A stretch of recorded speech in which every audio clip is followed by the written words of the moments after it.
Awesome. So most of you guys, actually all you guys have got your videos off. You are welcome to put them on if you like, but you're probably either cooking dinner or doing things. So basically, welcome, hello to MMI workshop. We're stoked to have you here. This will be recorded, so you will obviously get the link emailed after because a lot of people we know can't attend. So if you're listening to the recording at a later date, thank you for joining and listening. Tonight's pretty easy. So Em's going to run through her workshop first, and then I'll run through some gut hormone stuff. I will just keep all you guys muted until the end, and then just pop your questions in the chat box. We can either do it probably at the end of both of them actually, but pop your questions in the chat box at any point and we'll just get to them at the end in case you're worried you're going to forget them or whatever. The last thing is there's probably going to be a lot of information between M's stuff and nerding out on skincare and between me getting overexcited about gut health and hormones and functional testing. There's always an overload. So please remember it is recorded. You will be able to come back to it. Of course, you can ask questions. If you don't feel comfortable asking the questions that you want to ask in front of everybody else, please just email or DM Emma my work accounts. So you can definitely do that and find us on Instagram. So we can give you the details to that at the end. But yeah, just reach out if you're kind of like, oh, I want to ask something, but I'm a little bit worried about everyone else, then please do that. But otherwise, just chuck it in the chat box at any point and we will get back to you. And over to you, Em. Okay. Hi, everybody. I hope everyone's doing well. I've got to share my screen. Hold on. Yes. Yep. Oh, I'm so bright with that. Here we go. Okay. Everyone can see my screen? Yes. Okay. Yep. Let me just hit this one. Is that better? Yep, that's awesome. Perfect. Let me just, how do I make this? Thanks, Emma, for the thumbs up. I can see that. Thanks, Em. I don't know how to move this. Hold on. How do you move your thingo? The zoom or the faces. Yeah. Yeah, just grab it and drag it. And you should just be able to drag it. Okay, cool. To where you want it. Yeah. Awesome. All right. So let's just get started. So this is just a little what you kind of need to know about skin, because I feel like a lot of people forget how important our skin is. Everyone, I think, takes advantage of our skin. So, oh, hold on. Why won't it press it? I'm not very good. Oh, here we go. There you go. Got it. Sweet. So, okay. So as you can see, can you see the whole entire screen, please? Yeah. I can see the workshop. As in my screen? As in your screen, yep. Okay. So understanding your skin, the biggest thing that you guys need to understand is that your skin's an organ. So it's really important that you look after it. A lot of people forget that our skin is a functioning organ. So honestly, it's like your heart or your lungs or your liver or your kidneys. It's an organ and it needs to be taken care of. But unlike our internal organs, this is an organ that needs to be protected and taken care of both internally and externally, which a lot of people forget. We do take advantage that we do have our skin and that, you know, it's there, but it is working 24 hours a day to do what it needs to do. So your skin is there as your protectant. So it protects you, you know, from the outside elements. It, you know, helps regulate your body temperature. You know, it's touch, it's heat, it's cold. You know, it's your first line of defense. So a lot of people, just don't, maybe not remember. I don't know. It goes over your head. You're not really thinking about it. But it would be like walking around with your liver in your hand. I mean, what are you going to do to protect it? You know what I mean? What are you going to do to protect this? So a little fun fact, total area of skin is 20 square feet. So that's a lot of skin that you got to take care of. With your skin, it's not as simple as Mhm. just looking after it externally. Internal is huge. Again, what's going on inside is going to show up on the outside. So you've got two major layers that you need to remember. So your epidermal layer, which is what you see, and your deeper dermal layers. So obviously with our epidermal layer, our skin's working all day, every day. So it's literally a machine. So it is creating new cells, the dead cells are coming to the surface and it's exfoliating off. So we are shedding dead skin cells every single day. So to have a healthy skin barrier, you need to be looking after it topically, as well as internally where your collagen and your elastin is produced. So that's produced down in your dermal layer. I'm hoping that these are all, up with me at the moment. Now let me just move this over here. So this little diagram, this is just a very, very, very minute, quick little picture of your epidermal layer. So as you can see, the dermis right down the bottom, that's where your collagen elastin is produced. So then you've got your layers, starting from the bottom, which is your stratum basal layer. So this is where all your cells are produced, and they're nice and thick and juicy and gorgeous. And then as they move up in that skin cycle, they actually start to die off. They flatten out, and by the time they get up to the stratum corneum, they are dead skin cells and they slough off. That means they just pop off. Dead skin cells everywhere, okay? So when you look at this is your protectant layer. This is what's protecting your internal organs. This is what's protecting your blood supply. This is protecting you from outside pathogens, microorganisms, bacteria getting into the skin. This is your shield. So if you're not looking after this, this is where things can kind of go wrong. Fun fact, your stratum lucidum that you see in the second one down, just so you all know, that is only present in the palms of your hands and the soles of your feet. Okay, so just a little fun fact. You don't have all of those layers everywhere. One time it moves, one time it doesn't. Okay. We're just going to go over it again because I feel like I need to kind of beat this into you guys that your skin is your first line of defense. And that's just with everything. Loss of water, so it helps to prevent dehydration. So for people that have spoken to me, when I talk about transepidermal water loss, when you're losing water, so from evaporation, dehydration, especially, in different parts where you're living, fights against sun exposure, cuts, bruises, microbes, chemicals. So when you speak to someone and they talk about your gut flora, you have a skin flora as well. So when I talk about your skin barrier, that is your skin flora. So it is constantly working to prevent any pathogens from, as it says in there, colonizing on the skin and living on your skin.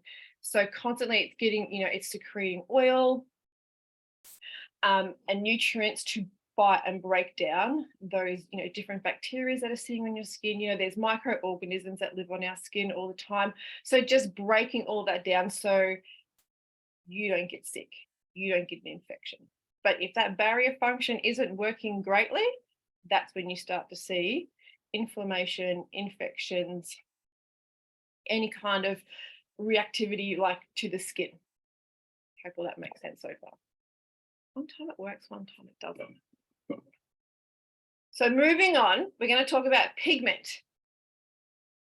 So pigment is actually, that's what influences the color of your skin. So there are different forms of pigmentation, but the natural color of your skin is what I'm talking about.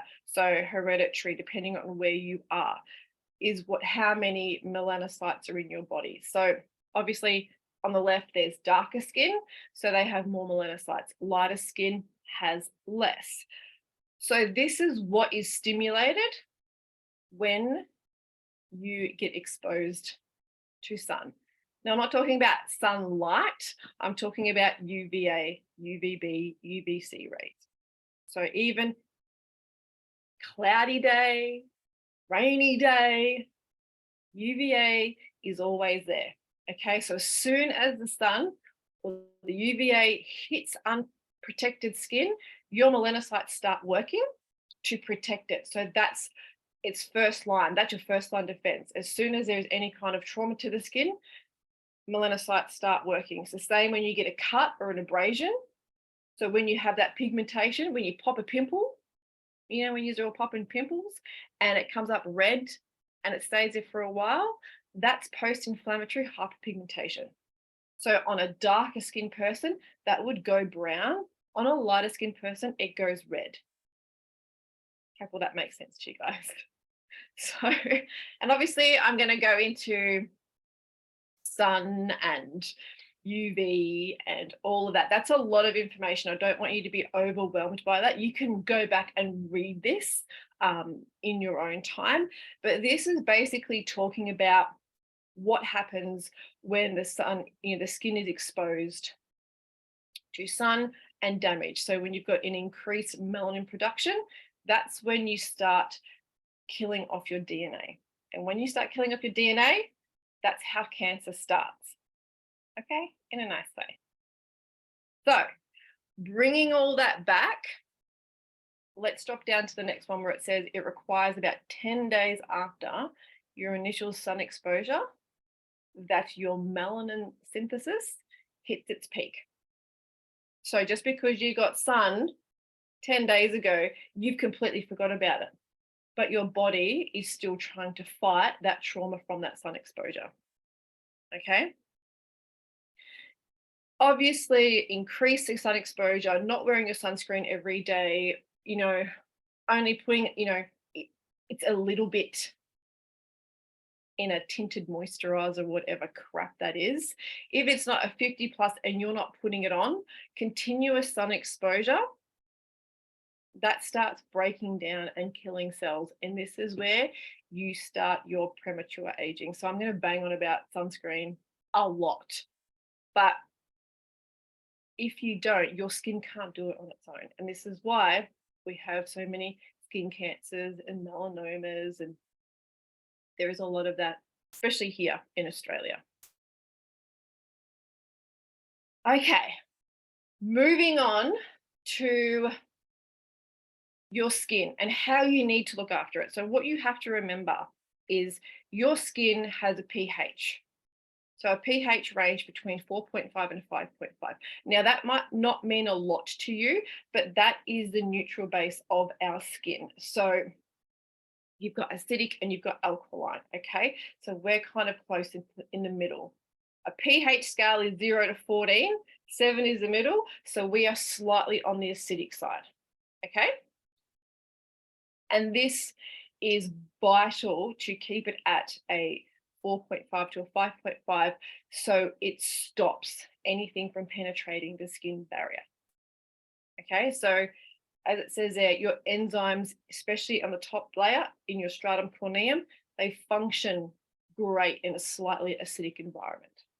Slightly acidic, not over acidic. And that's how they can produce their ceramides and free fatty acids. So that free fatty acids are your oil production, your oil flow to protect that barrier. Okay, hopefully that makes sense. What is the breakdown of your barrier? So harsh ingredients, solvents, detergents, perfumes. A lot of people don't realize that spraying their perfume all on their neck, and then they end up with discoloration and breakdown of the barrier. I'm not sure if everyone's seen it or know what I'm talking about, but you know, there's a condition called poikiloderma where you actually have like mottled skin where it'll be like dark brown with some white spots. That is the chemicals that are in your perfume. Spray your perfume on your clothes. Do not spray it on your neck or behind your ear. I know that's supposed to be the sweet spot, but please don't do it.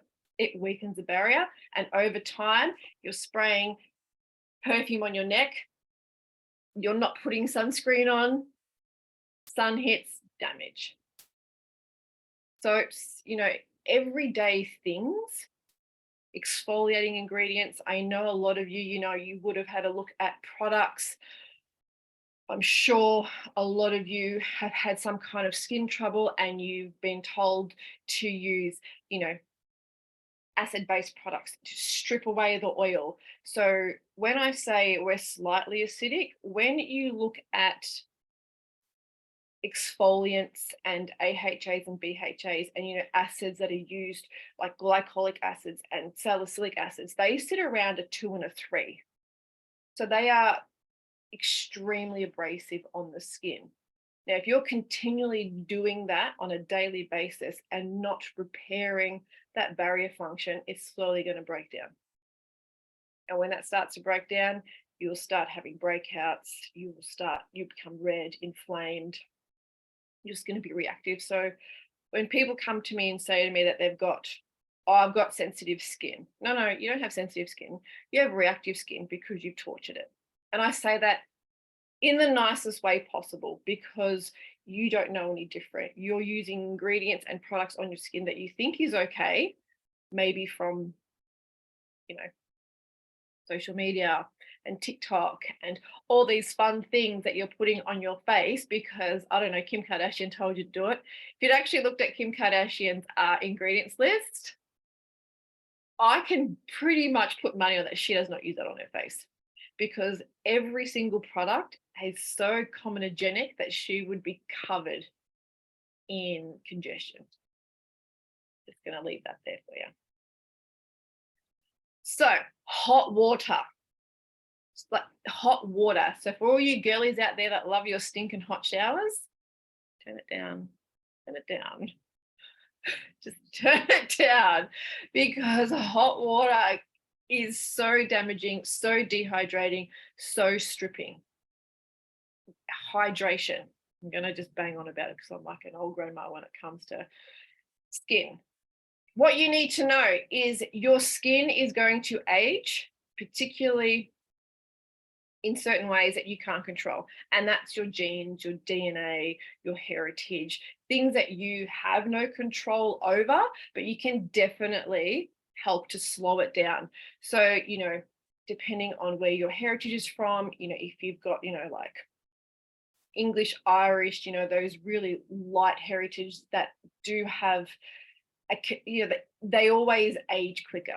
Their skin's a lot finer, a lot thinner, it becomes more crepey. There is real no sustenance to it. People with skin like that really need to take on board internal and external care for their skin so they can keep it strong, they can keep it plump without feeling like they're aging quicker. Basically, that's intrinsic. So that's internal. You can't change that because that's in your DNA, that's in your genes.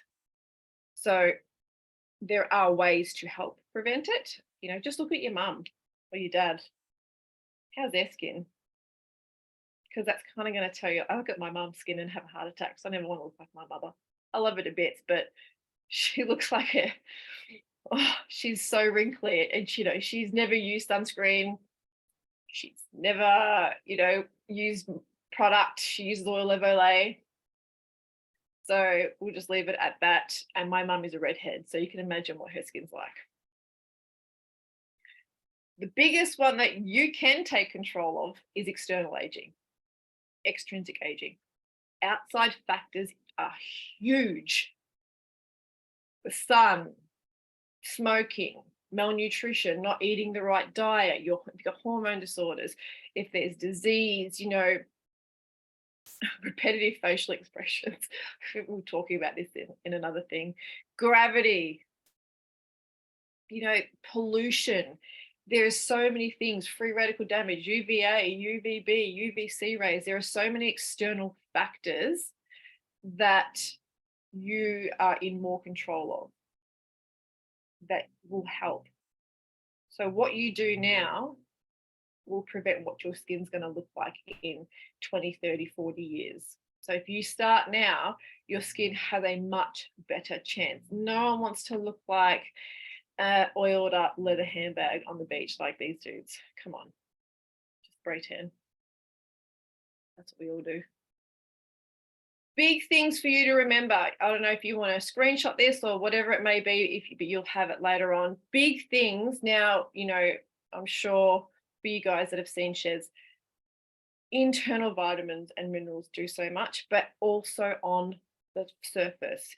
Your skin, remember, needs to be fed topically as well as internally. So there are a few things that you need to keep in mind when you're looking at products and putting ingredients on your skin. Vitamin A is huge.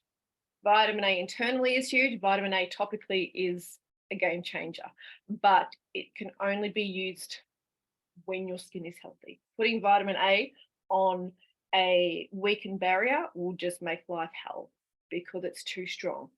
But vitamin A, it regulates cell turnover. It helps oil production in the skin. It is a huge fighter against premature aging. It becomes your best friend